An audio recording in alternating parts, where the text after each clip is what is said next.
Hey there, this is Daniel. Welcome to Flying Chariots The Rise. Guys, unfortunately, my wonderful colleague Dustin can't be here with us today. But hey, Dustin, if you're listening to this, peace and love, and I hope you're doing well. Our guest today is Chris Aubeck. Aubeck was born in London, and his interest in unexplained aerial phenomena began very early. He has helped compile the world's largest collection of UFO cases from before 1947, which is very impressive. A few years back, he wrote a book together with researcher Jacques Vallée. It's called Wonders in the Sky. But today he's here to tell us about his latest book, Alien Artifacts, the forgotten story of how we came to believe in visitors from the stars. With this book, he wants not only to entertain but also make people think. He wants us to think seriously about what we read and perhaps break through traditional thought patterns. If you're interested in buying this book, you will find a link in the description.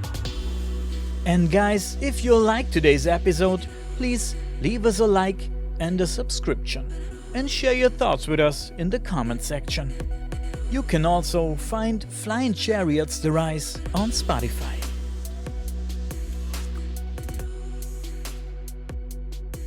Okay, Chris. First of all, thank you for taking the time to talk to us today. My wonderful colleague Dustin can't be with us this time. To my shame, I must confess that I only recently came across you. And so I found your book on Amazon. It's called Alien Artifacts, The Forgotten Story of How We Came to Believe in Visitors from the Stars. I found this an interesting read and felt the need to introduce this great book to our viewers and listeners. But let's start with you. If you don't mind, please tell us a little bit about yourself and how you got into all of this. Okay, great. Well, when I was about 14, 15, possibly even 13 years old, I started reading books by Eric von Däniken, whose paperbacks just kept popping up amongst the Marvel comics I was buying at a local secondhand market in London. And I found them very interesting because, of course, it was like halfway between the science fiction that I was reading in my Marvel comics and science fact. And he had photographs in the middle of his paperback books to prove it, although most of them just sort of kept coming loose and I ended up losing most of those photos. But still, after that, I started getting interested in mythology and folklore because it seemed like a logical next step because, of course, in the ancient astronaut or ancient aliens hypothesis, people would well, the idea is that for thousands of years we were being visited by beings from other planets.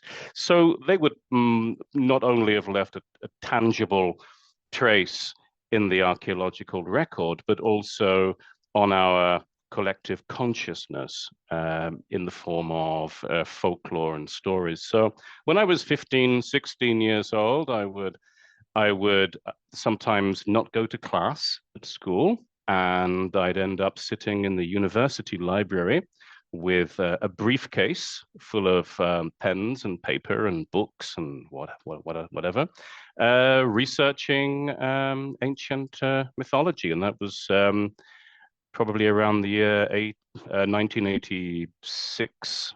Then I was a member of the Ancient Astronaut Society, which was organized by Gene Phillips, who was Eric von Däniken's lawyer.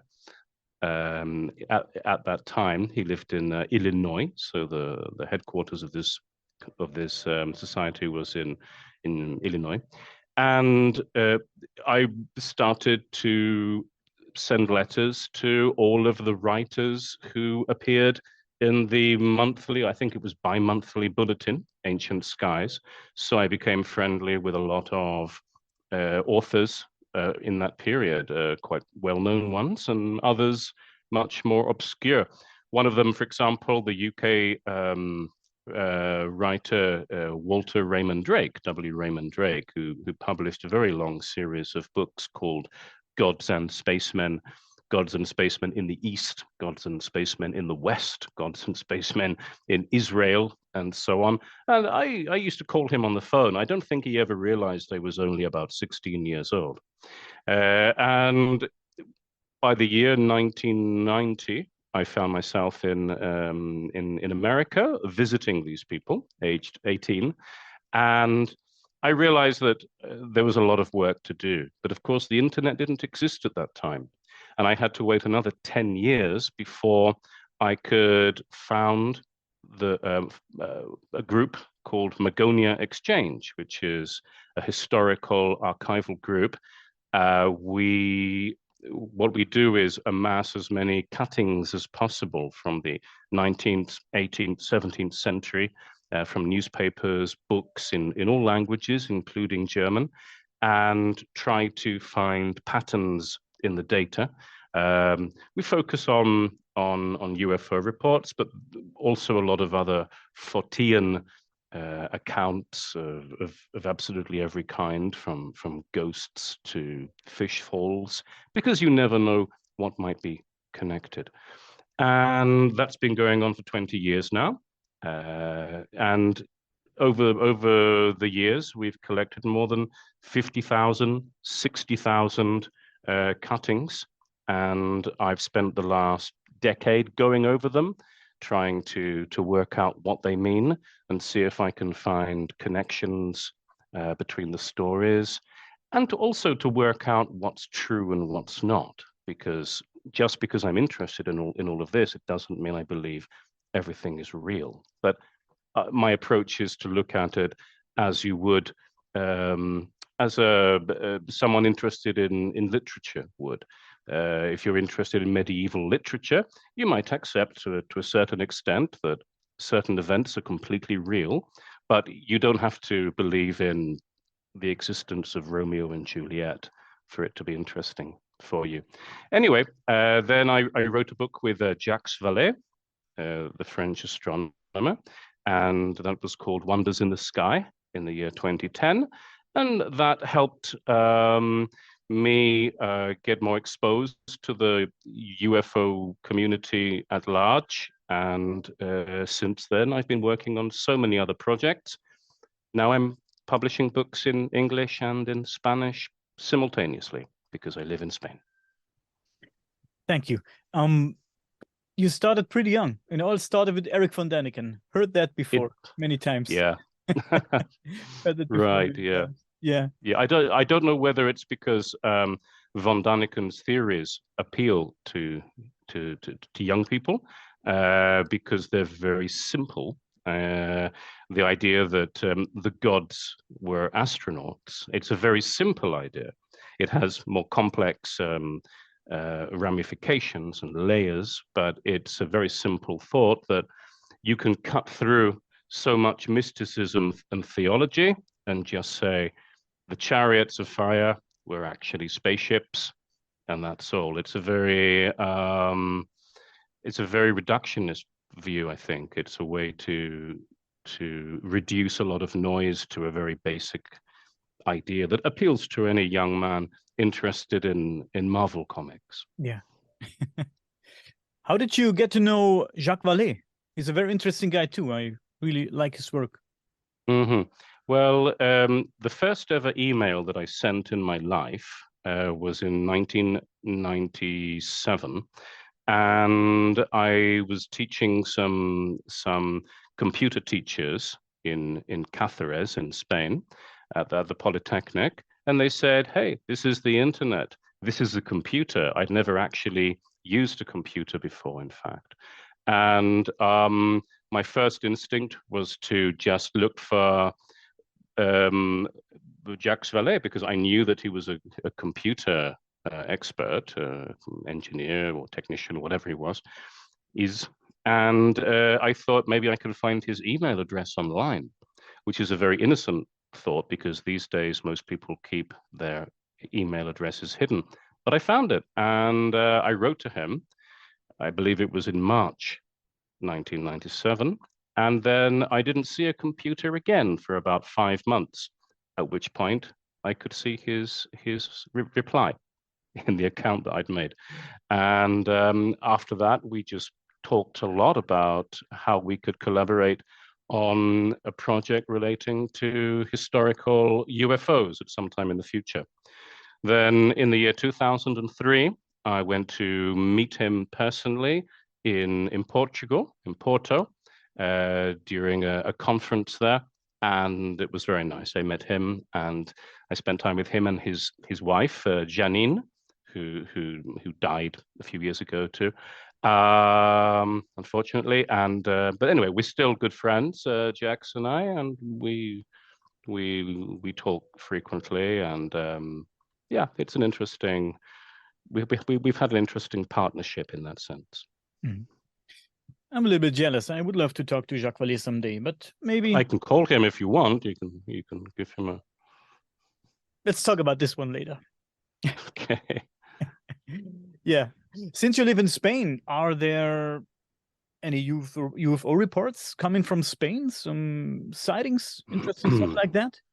Yeah, there are still UFO reports being sort of documented, registered in Spain and in Portugal, of course. The Iberian Peninsula is full of mysteries, and of course, in a society, in a culture where people spend so much of their time out of doors in the countryside, and where the nights are very warm.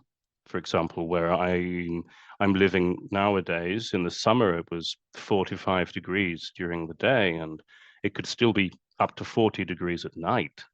So people are outside a lot. And that means that they have more opportunities to see strange things in the sky.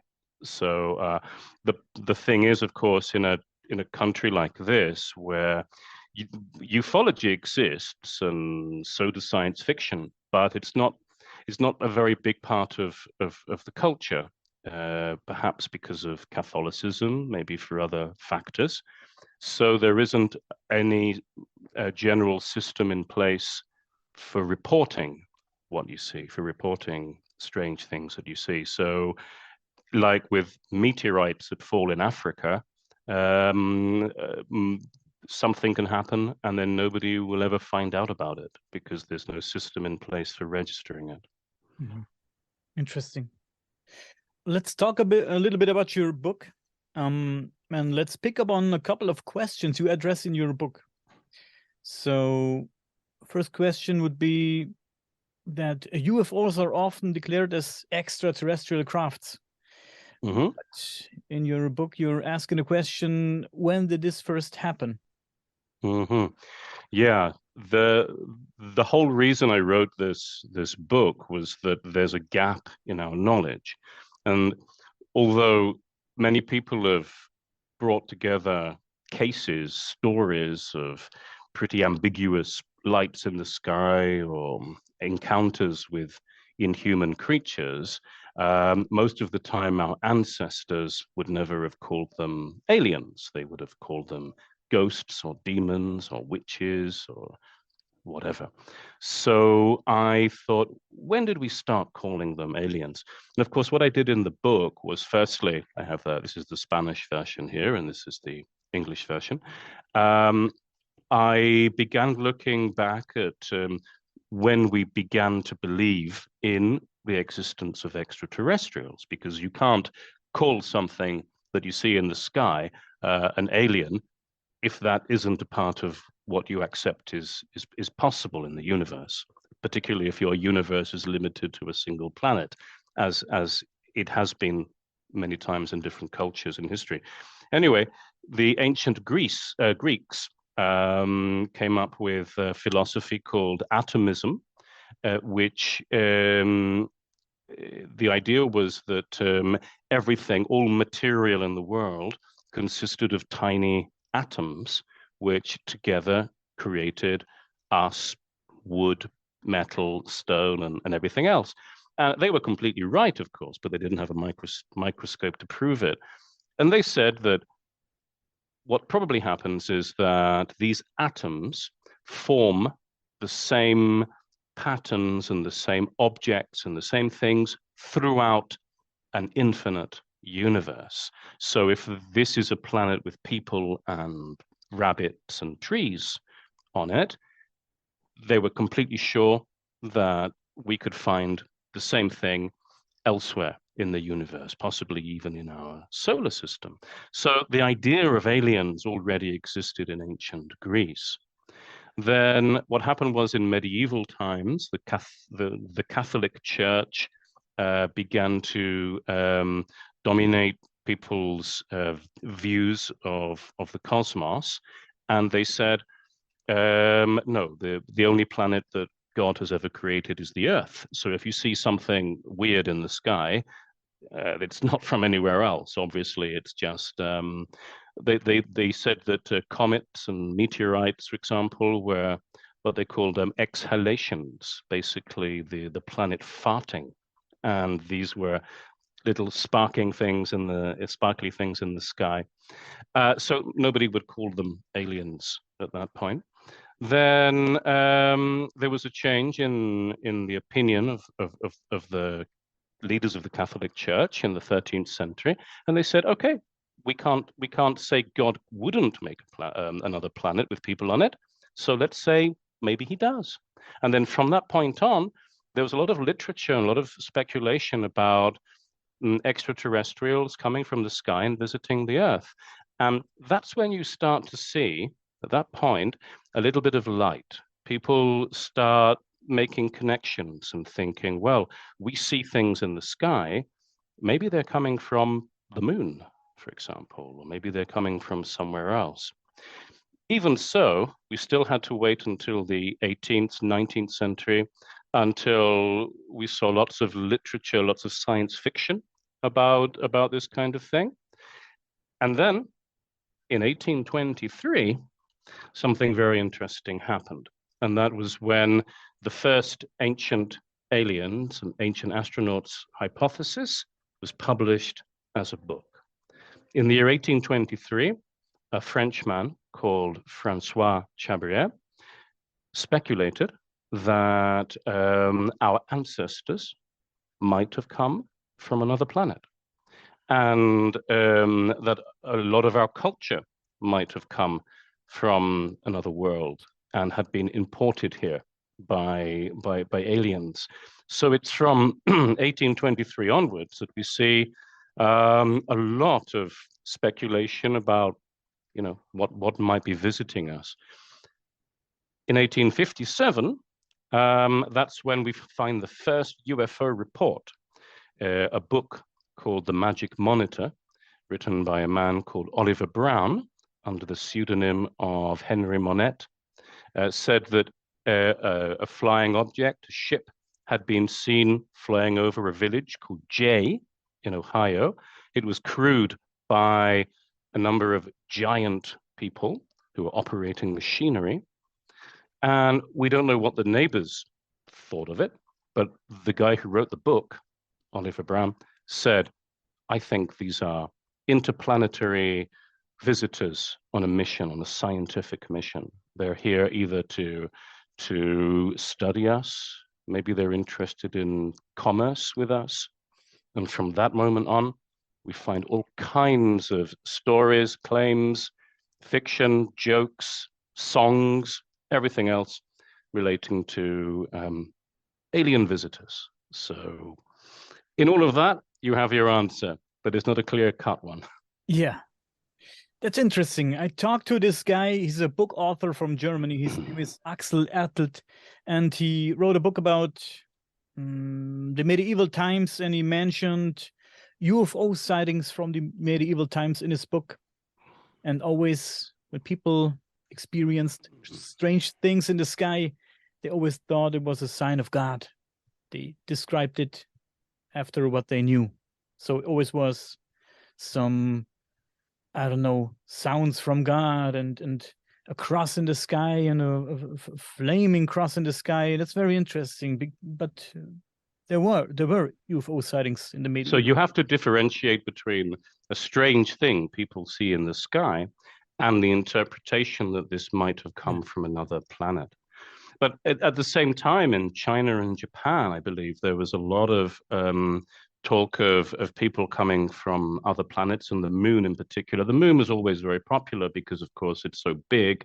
And using your imagination, you can see like things growing on the moon. You know, the famous man in the moon stories comes from the fact that you can see a face on the surface of the moon. And in China and Japan, that was pretty popular. People were speculating about visiting aliens and things a long time before we did in the West. But I don't have enough information about that. I would love to find Chinese and Japanese ufologists who could talk to me, or not just ufologists, anybody, historians, folklorists, who could tell me something about extraterrestrial beliefs in medieval Asia. But in the 11th century, there was a very famous story called the bamboo cutter about a farmer who finds a tiny girl among the wheat stalks, and he takes her home. And over time, she grows into she becomes the most beautiful woman in Japan. And when she's older, every man in the country wants to marry her, including the emperor. But she says, actually, my family on the moon is going to come and pick me up one of these days, and you won't see me again. No. And the emperor says, "Oh, we can beat your family. I mean, we have a powerful army." But when they arrive, they start shooting fiery arrows at the emperor's army. But apart from that, concentrated sunlight, which is practically the same as laser beams, and they defeat the Japanese soldiers extremely well. They take the woman now back to the moon, and nobody ever sees her again. But this is the kind of science fiction that was developed in Asia in the 12th century, 11th century. It wouldn't have been possible in Europe because of the Catholic Church. Yeah. So of course, with all of this context there, it would be amazing not to find interesting UFO stories. Great story. Girl from the Moon. Great story. Never heard about this one. I have to look this one up. Very interesting. Very interesting. Not too long ago, I had the chance to talk to Avi Loeb from the Harvard University, and he told me about Oumuamua. Told me everything he knew about Oumuamua and his plans and so on. Did you follow the story of Oumuamua? What do you think about the story of? To a certain extent, I think that the information is a little bit conflictive still. I think that there's no hard data to prove that this giant piece of rock or whatever it is behaving particularly strangely. I mean, it's behaving strangely, but whether that means that it's being directed by some intelligence or not, we don't know. What interests me, however, is the fact that in the 21st century, we can become excited by this massive asteroid-like thing in the sky. And if you go back to the beginning of the 19th century, it was asteroids and our discovery of them that led to the creation of the ancient astronaut hypothesis and everything else that came afterwards. So in a sense, it's a little bit like history repeating itself. Talking about ancient astronauts, ancient aliens, we all know Eric von Däniken. I had the chance to talk to him also in our show. But in your book, you're asking the question, who was the forgotten inventor of the ancient alien theory? Who was it? Well, a few years after the asteroids were discovered, people began to theorize that these chunks had belonged to a planet that had been destroyed. So many scholars reached the conclusion that if it had been a planet, God must have destroyed this planet for a reason. And the only reason why God would destroy a planet would be that it's populated by sinners, by bad, evil people. So there was a theory among philosophers and scholars that the asteroids had belonged to a populated planet, but one populated by evil extraterrestrials. Around the same time, people became very interested in the theory that a comet, if it passed close to the Earth, could cause incredible tidal waves and mass destruction because of gravity and the heat from it and so on. And they began to speculate that maybe this is what had sunk Atlantis in ancient times. Then in around 1818, a man called Francois Chabrier put two and two together and said, well, maybe chunks of that planet that was destroyed landed on Earth, sank Atlantis, but then maybe those pieces of dead planet, shattered planet, were populated, and maybe there were survivors, and perhaps they landed on Earth and started to teach our ancestors about culture and science and so on, and metallurgy and geometry or whatever. So the idea was that possibly our ancestors were either the aliens or they had come into contact with them. He developed this basic theory, which in 1823, which was then taken aboard by a lot of other writers and theorists who went much further than him. So by 1865, we find a man called Baron de Espiard, another Frenchman, who said, and he was a nobleman too, he said that maybe the fossilized dinosaur bones that we find in the ground were actually alien monsters from one of the shattered asteroids. And maybe that explains why we see the fossils of animals that we've never seen in life. And he said again, maybe the people arrived on our planet on one of those chunks and became our gods. So the man who really invented the ancient astronaut theory, Francois Chabrier, who was born in 1755, he did this in 1820, published a book in 1823. And this means that next year, it's the 200th anniversary of the ancient aliens theory, and nobody knew until now. So it's something to celebrate. Next time you speak to Eric von Daniken, you can tell him that. I don't know what he'll say. I will. You should buy some balloons for a celebration. Balloons, yeah, that'll be a good one. Yeah. I found the theory with the dinosaur fossils very interesting. What do you think about this theory? Well, it's interesting that during the 19th century, people had many different ideas about dinosaur fossils. There was the guy who said they were monsters from another planet, but then the Mormons had another idea, it seems. Joseph Smith, the founder of the Mormons, said that the Earth had been created from the fragments of other planets by God, who just recycled old planets. And that's why we have dinosaur bones under the ground, because they're just the inhabitants of some alien planet.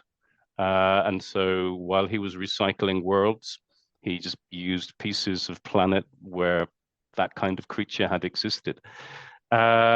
I think it's a very nice, very naive little theory, which came around the same time as Darwinianism, because while Darwin was arguing for the evolution of organic life over extremely long periods, we have this guy here talking about how the fossils came almost immediately as the result of a cataclysm. So people were just using the same evidence to reach very different conclusions. Mhm. Then 5 years later, something even weirder happened. Another Frenchman, I don't know why they all had to be French, but the Germans too occasionally came up with some interesting theories. I don't know enough about Germany in the 19th century. I'd love to learn more. But the Dropa, the Dropa and their discs of the Baya Kala Una, or whatever it was called, these mountains Yeah. in China. This was a story invented for a magazine about esoteric topics and vegetarianism, published in Germany in the 1960s. It was invented at that point. So you're responsible for that. But the French are responsible for other stuff. 1870, this French guy called Auguste Dufresne presented a thesis, a theory to the Geographical Society in Paris. He said that Australia is such a weird country with flora and fauna and people that don't even seem to be human, that they've probably come from another world.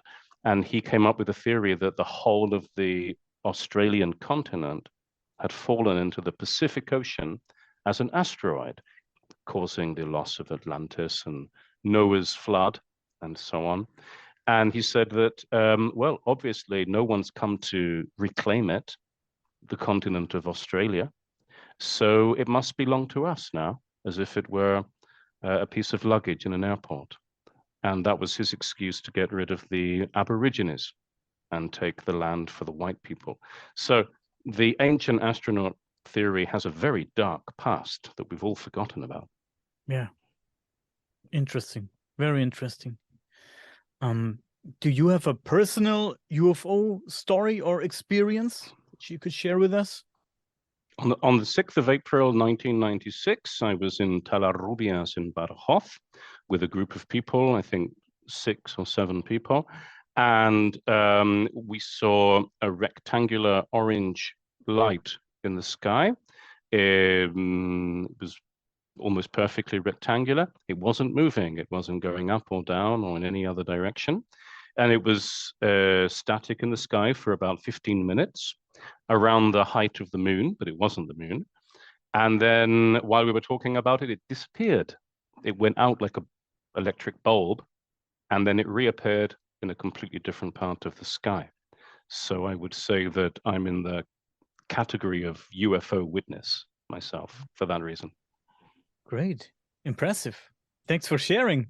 It's not always easy for people to share UFO stories. Some people are ashamed or fear that people could make fun of them. I had an experience also when I was 16. I'm 42 now. When I was 16, I saw, together with 2 friends, I saw a triangle-shaped UFO in the sky. It was very interesting, very intense. It moved very strangely, and it always stuck in my head. It's never forgot about it. It was very interesting. Last question for today would be, since we have a time limit today, in your book, you're asking the question, and this is very interesting because you hear a lot about it. Why do so many encounters involve blonde and blue-eyed beings?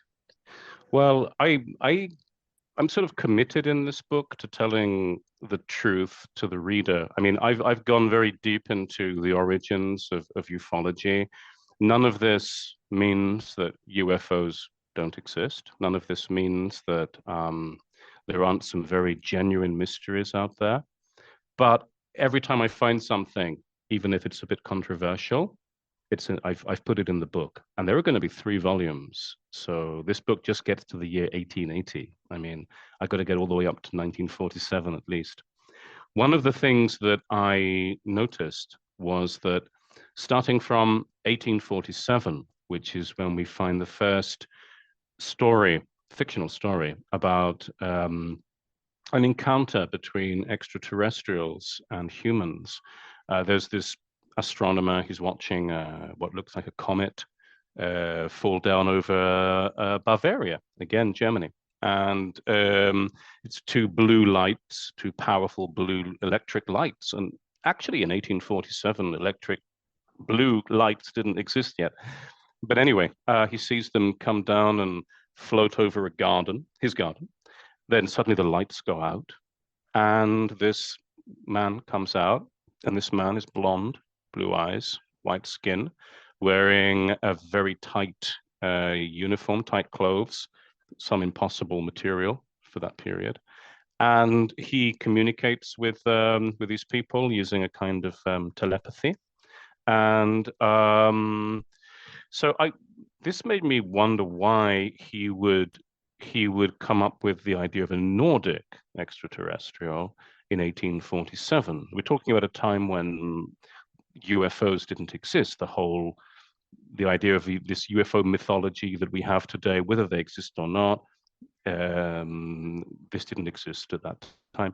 So I began looking into this, and I realized, of course, it's because all of the anthropologists in the first decades of the 19th century believed that the superior beings were white-skinned, blue-eyed, with blonde hair.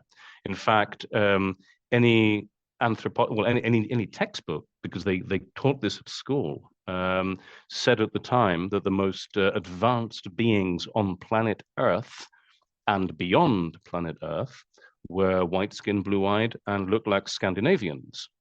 So for many years, people said that if Adam and Eve, and we're talking about that period, no, this is nothing, it seems impossibly new, but 170 years ago, they said if Adam and Eve came from another planet, they were also white-skinned, blue-eyed, and blonde-haired, because they created us, which means, they said, that Black people, Chinese people, Indian people obviously came from other planets, inferior planets. And there was this racism. It was a scientific racism or racialism at the time that was standard. It was so incredibly standard that children were taught this at school. No one doubted it for a very long time. So what we find is that from 1847, when that novel about the UFO comes down was published, onwards, all superior beings were white-skinned, blue-eyed, blonde-haired. And this is a tradition that continues throughout the rest of the century and into the 20th century, where you find George Adamski talking to people from Venus of exactly that description. For example, if you pick up a newspaper from 1880 or 1890 or 1910, whenever there was a theater production about people on the moon, they often had musicals and theater things about people visiting the moon or whatever.